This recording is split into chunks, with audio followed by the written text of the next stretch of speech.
The AIDS pandemic is one of the most serious crises the world has ever faced. Since the beginning of the epidemic, more than 60 million people have contracted HIV, and nearly 30 million have died of HIV-related causes. Both my mother and father died of AIDS when I was really young. I also had to watch my brother die of AIDS. It was slow, painful, and awful.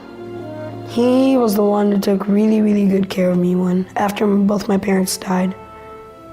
And I really miss him.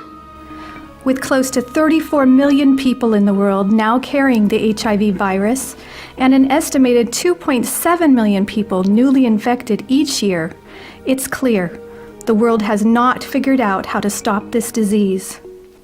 So why, despite the billions of dollars being poured into AIDS prevention, have infection rates not significantly decreased?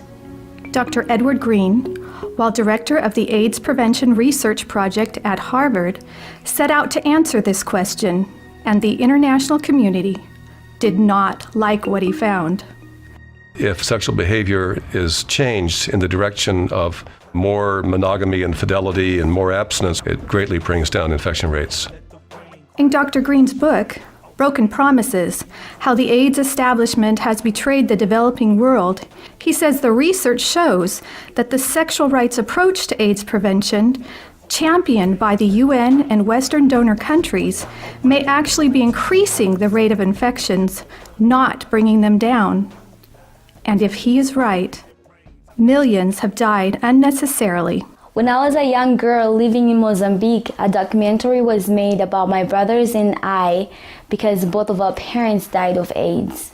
Meu pai morreu em 2001.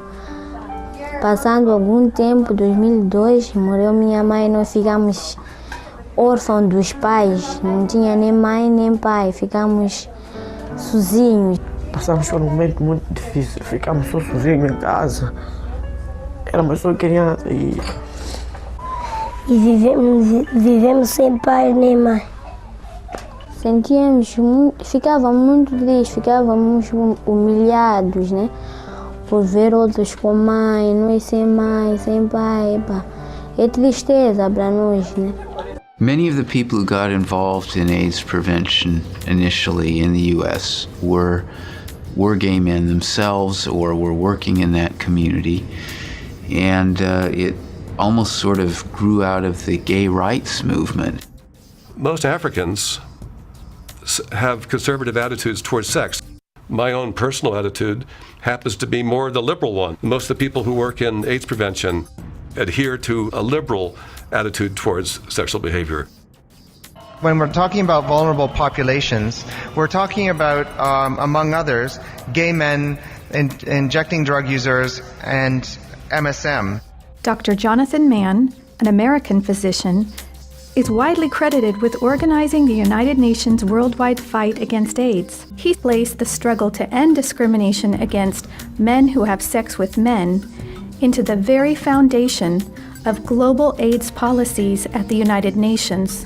The historic significance of Jonathan is emphasis that we have to embed the response to AIDS in a human rights approach and not in a classic quarantine type of approach. He really set the tone for the years to come. President Obama issued a directive to all U.S. government agencies that engage in international activities to make advancing LGBT rights a top priority. We have done more in the 2.5 years that I've been in here than the previous 43 presidents to uphold that principle.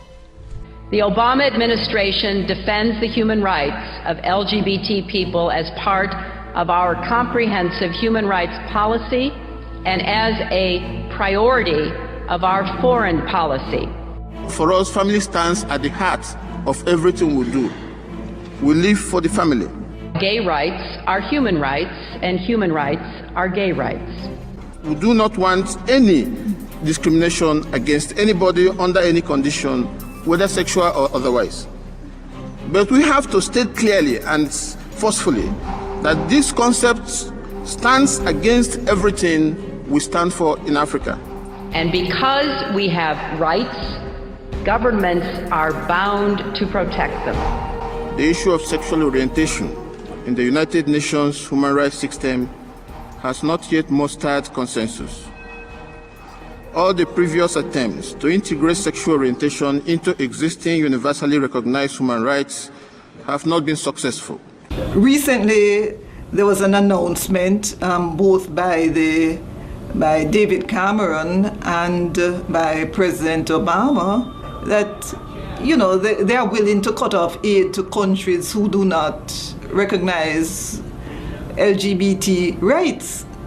No, we want to object to that as just being manipulation. Downright manipulation to get us to accept something, a lifestyle which is proven to be scientifically unhealthy, a lifestyle which is contrary to the religion and cultures of most of our people. We take great objection to this type of manipulation, and we wonder if the American people are aware of what is happening. Okay, so what we're seeing is the LGBT agenda being pushed in you know, like a carrot stick for aid money. You want aid money, then you must change your laws. These issues of gays and transsexuals. This is a new form of imperialism, I must say. And it's surprising that the American, you know, government is at the forefront of that imperialism. What is amazing is that these countries that are harassing us, smaller countries, in these countries, the rate of HIV/AIDS among the homosexual groups there, typified as MSMs, that rate is increasing, and not only so, it is said to be out of control. This is recorded in the scientific journals. The U.S. Center for Disease Control openly admits that although men having sex with men represent only 2% of the U.S. population, they account for approximately 60% of all new HIV infections and are 44 times more likely to be infected with HIV. And finally, they admit that men who have sex with men are, quote, the only risk group in which new HIV infections have been increasing steadily since the early 1990s. Why then would they want us to accept this type of lifestyle as being a healthy and wholesome lifestyle? One has to seriously question the intentions of President Obama and the other presidents across the world. People are saying because we have criminalized the LGBT activities, we do not have good governance. What is governance? In the United States, the states that allow same-sex marriages, and the other states that don't allow same-sex marriages. That's democracy. People have chosen. The people in those particular states have determined, and the majority have spoken. It's deception. There's no human rights based on behavior. All people are equal, but not all types of behavior are equal. That's blackmail. And it's blackmail on a moral issue, on an issue that we're forcing governments, African governments, now to go into the village and explain to that people. You're getting money to build that borehole. You're getting money to, bring water or electricity into your community simply because you're now going to allow Jane over here to marry Mildred over there. We stand against violence to anybody in the community. We stand against violence. At the same time, it does not mean that we have to accept the lifestyles of others. I'm not saying that I am that I don't like homosexuals or lesbians. I love them. They're my brothers and sisters. But I do not love or do not like what they do.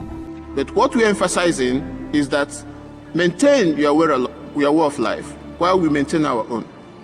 Well, the end result will be deconstruction of the family system and the family structure in Jamaica. The third and perhaps most challenging issue arises when people cite religious or cultural values as a reason to violate or not to protect the human rights of LGBT citizens. It's against Christian values. And we take, our Christianity differently. It's not like you put on a coat and you can take it off at night. We are Christians through and through, and that's Christianity. We adopted from, the very same people now who are coming in and saying, we're not giving you aid money. It usually starts, from what I've noticed, it starts with the repeal of the anti-sodomy laws, but it doesn't stop there. Once these laws are repealed, it then gives opportunity for persons to demand other rights. They get to the point where they demand marriage or civil unions. Then it gets to the point where churches, there is a demand for these unions to be solemnized in churches.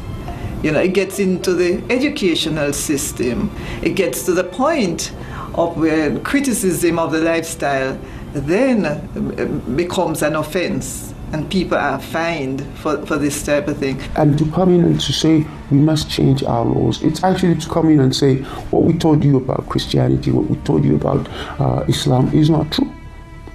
Then the Bible maybe has to be changed in this case, because it's in the Bible, and we were told it's in the Bible. There's no witchcraft. You shouldn't have more than one wife. You shouldn't do this. You shouldn't do that. And homosexuality is wrong. Lesbianism is wrong. A man should not be dressed like a woman. Now to come in and say we have to change. What platform really are we on to say that we must change? Once you say anything remotely critical of the lifestyle in these countries, there is a problem. And so I'm concerned for my own country, which is a highly religious country. I'm concerned about the impact that this could have on freedom of speech. I believe countries have got a right to protect themselves, to protect their citizens from these influences that are not of Africa, that are not of our communities. I was shocked to realize that some months ago in Pakistan, the US ambassador there announced a gay party, a party for all local homosexuals. I felt that was an affront to the Pakistani people, and I just wondered how insensitive could one get, Isn't that just a total disregard of the culture of a people? In 2011, the UN Special Rapporteur on the Right to Education issued a report to the UN. This report claimed that children have a right to comprehensive sexuality education that, among other things, will abolish guilt feelings about eroticism, include homosexual education, and make students aware of their sexual rights, such as the right to sexual pleasure. It's about starting when we're with children about the expectation of roles, and we need to start there. My brother Luigi and I had an opportunity to go to the United Nations and give a speech on the UN floor. First, my brother explained about how we became orphans when both of our parents died of AIDS. We were able to go in closed United Nations negotiations where we saw developed countries trying to force the African countries to accept comprehensive sexuality education. This kind of education tells youth they can have fun and have sex and just use condom. This kind of message was a death sentence to not only both of my parents but also my brother Rogerio. I went to the United Nations with my brother and sister. It was called the high-level meetings on AIDS. So much talking when all they had to say was, don't have sex outside of marriage. That would save hours and hours and hours of work. Then it was my turn to speak. I told them how Planned Parenthood was passing out a booklet for HIV-positive youth at the United Nations called Healthy, Happy, and Hot. Can you imagine? This is for the kids who have AIDS. The booklet says its purpose, and I quote, to support your sexual pleasure. It tells youth they can have sex in different ways. It teaches about sexual pleasure through masturbation, with same-sex partners, and even if you are drunk. The first time I came to the United Nations was around 1999. And I remember very clearly I had made some speeches at the United Nations, and I had no idea that when I was calling for comprehensive sexuality education, that it was about pushing the sexual rights movement. In his speech to the International AIDS Conference in August of 2008, UN Secretary General Ban Ki-moon called for the decriminalization and destigmatization of homosexual sex. However, there is no evidence that destigmatizing or decriminalizing the sexual behavior of high-risk groups decreases HIV/AIDS rates.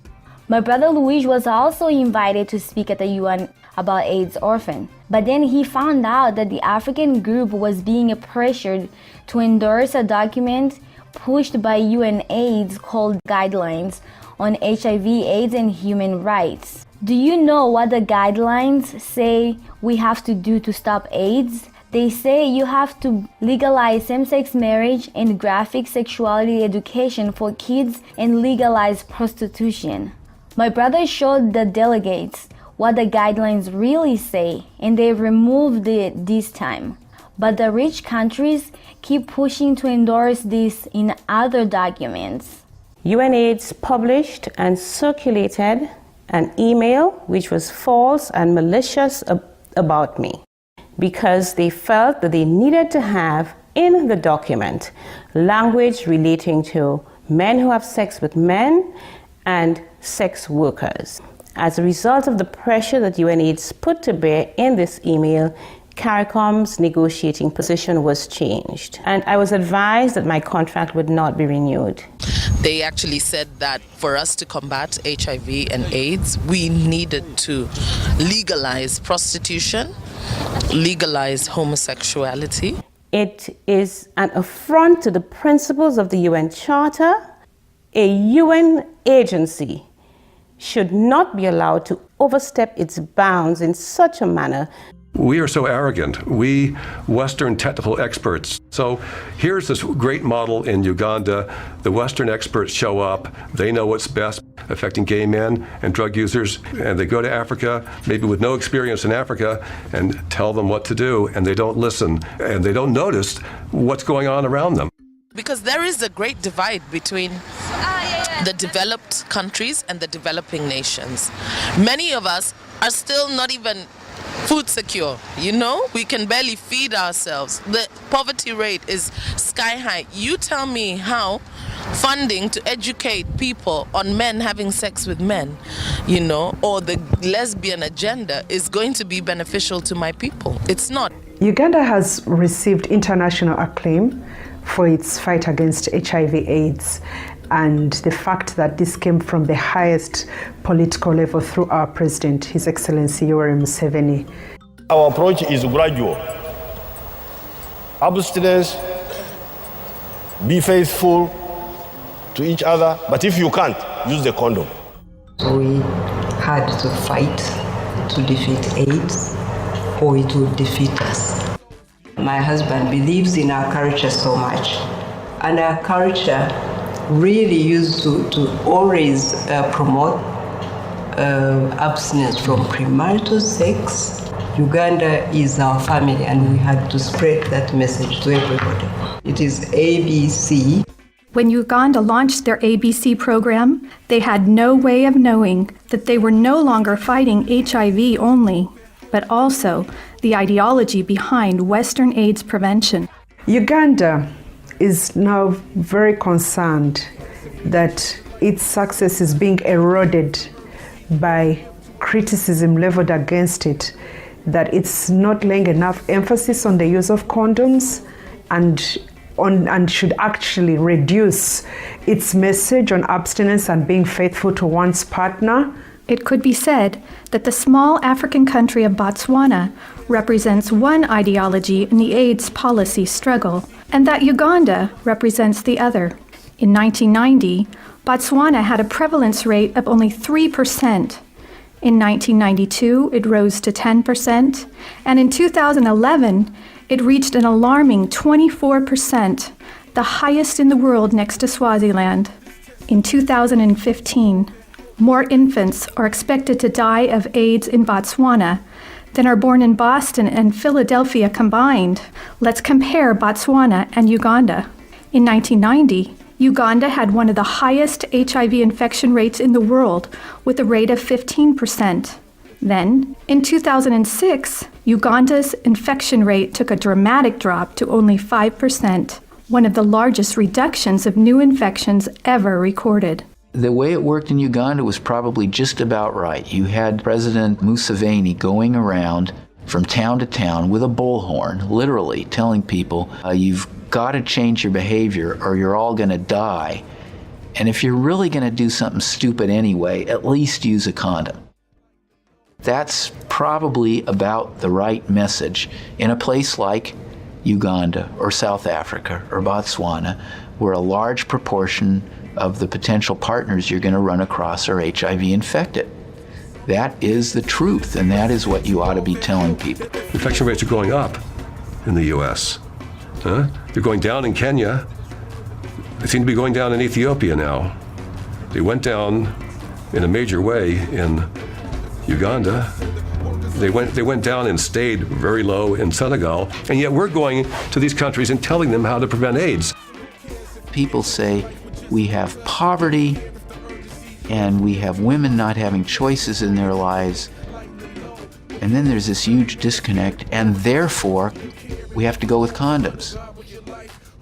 What sense does that make? These women who have no choices and no power, do they think they're going to get their husbands to use condoms with them regularly?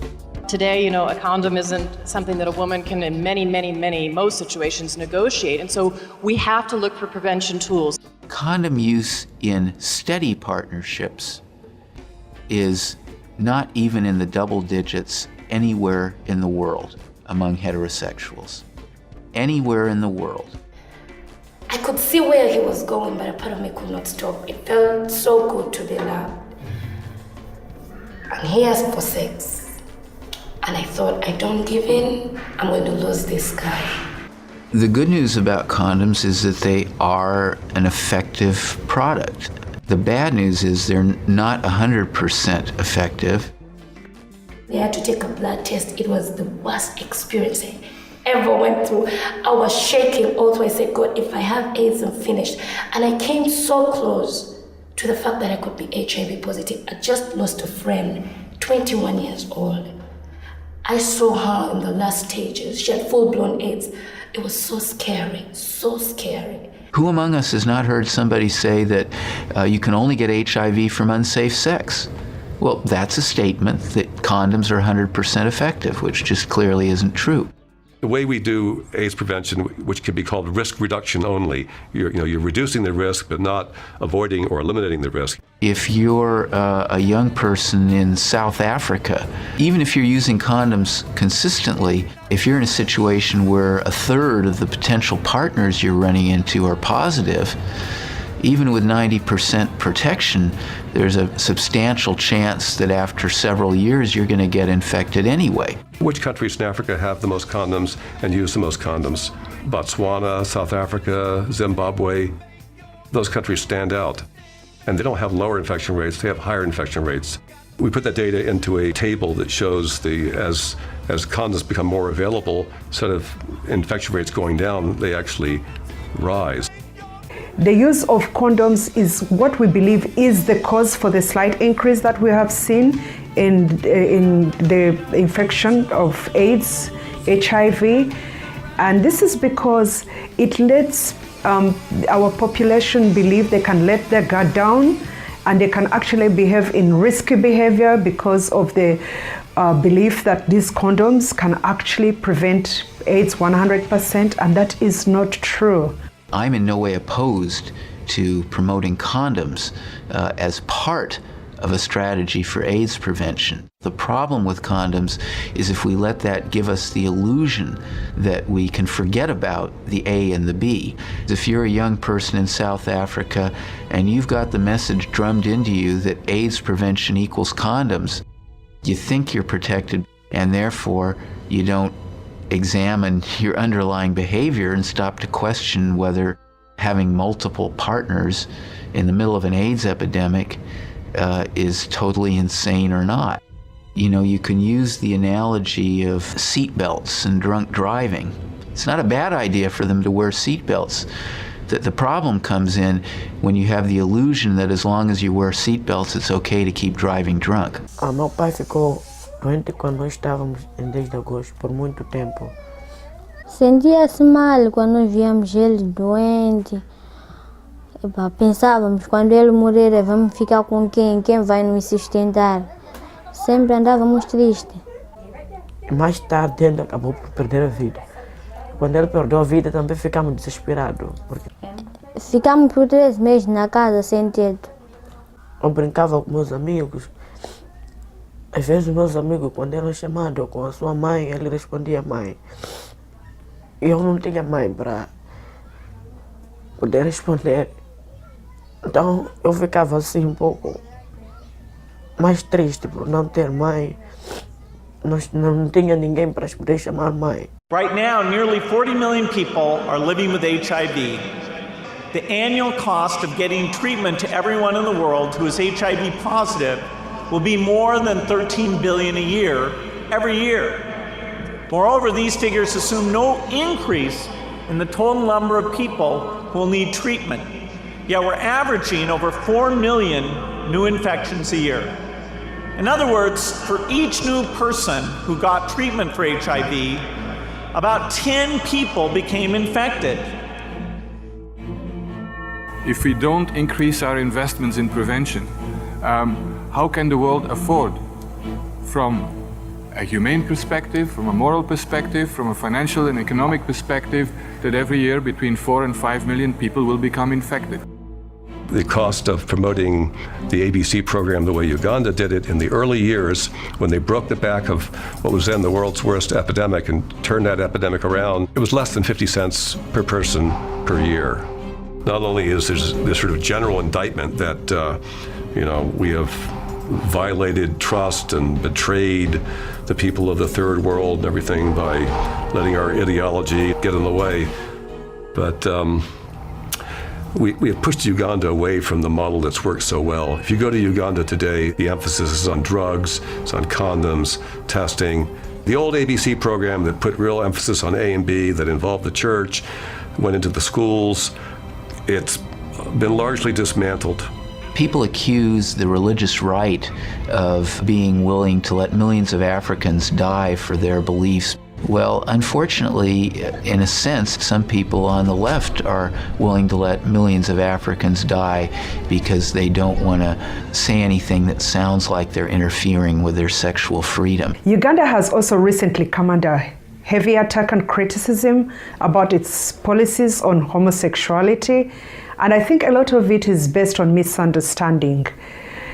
Coming from a country where we have seen our loved ones die from HIV/AIDS, seen the suffering, the toll that such illness bears, not just on the affected individual, but the family, the society, our whole economy is suffering. And it is our deepest belief that we owe it to our fellow Ugandans to put the right policies in place. And homosexuality erodes the very, very fabric of our society in the sense that it puts our people at risk. Dr. Rand Stoneburner, he worked for the World Health Organization and he was all immersed in the Uganda data.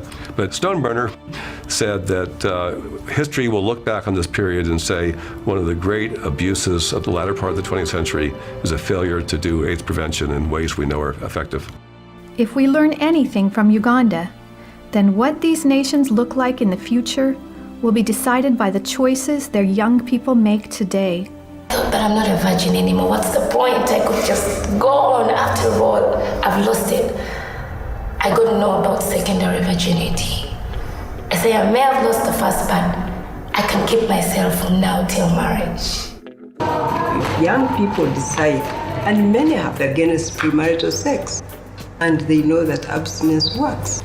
And they're proud to speak about it these days because they know that their lives are different.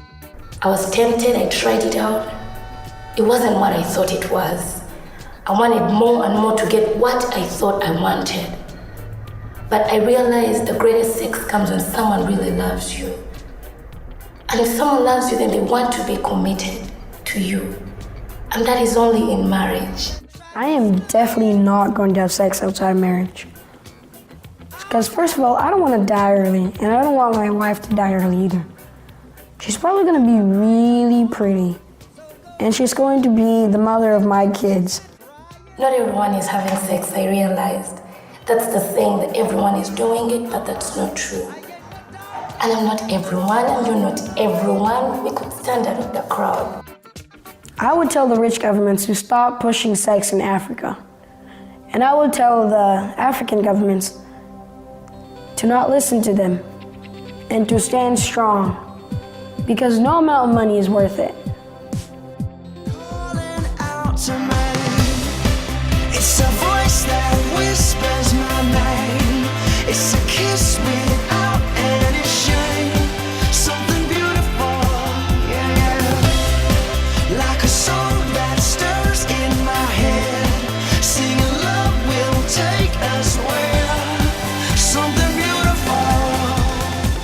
Please act now and go to standforfamily.org and sign the petition to stop cultural imperialism. Let's unite with people across the world and stop the abuses exposed in this film.